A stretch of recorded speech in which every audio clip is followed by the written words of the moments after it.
name is Tricia, and I live and work here in New York City. I'm a 35-year-old working mother of 2 small children, a wife, a daughter, a sister, and a very big family, an aunt to 8 nieces and nephews. Life is great. It wasn't always this way. It took a long while to get where we are today. Back in August of 2008, I went for a routine gynecological checkup, and the first test that I took was a traditional pap test that has the HPV screen.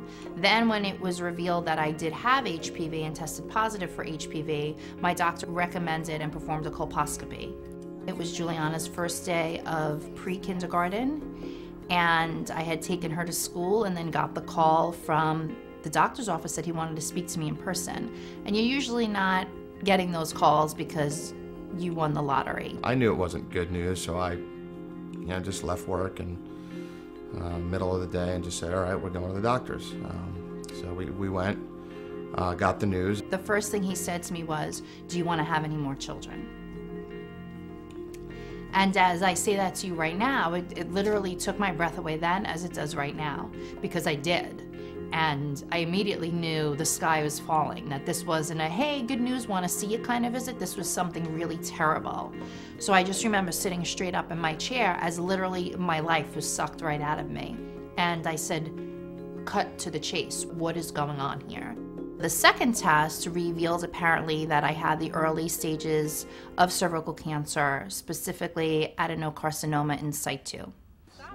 I never thought that in my early 30s I'd be dealing with intense, emotional, physical situation like this. It just was really a day that I don't think I will ever forget, moment by moment, since I got that phone call, because so many things started to happen.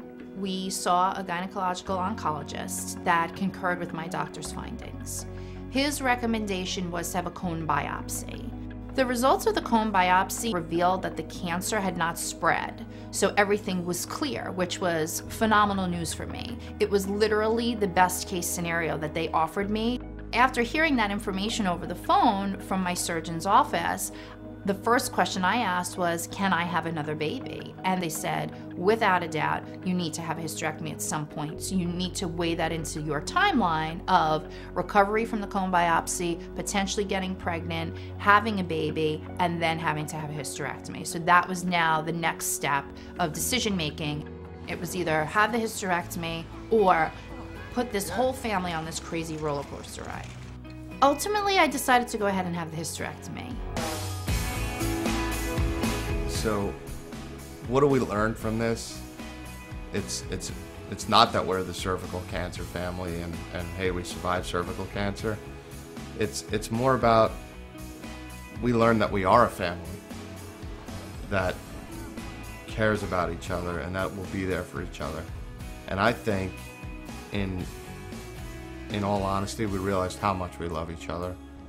I want to share what I know, what I've experienced with other people, so hopefully they don't have to go through what I went through. That's why I'm doing this. You know, you're putting yourself out there. HPV and cervical cancer have a lot of stigmas attached to them that are uncomfortable for a lot of people.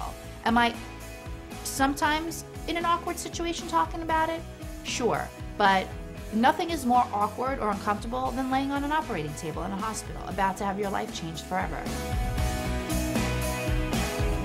Not all strains of HPV cause cervical cancer, but there are many that can. And that's why it's important for women to talk to their medical professional about HPV and cervical cancer. I love my family. I love you guys. Da, da, da, da.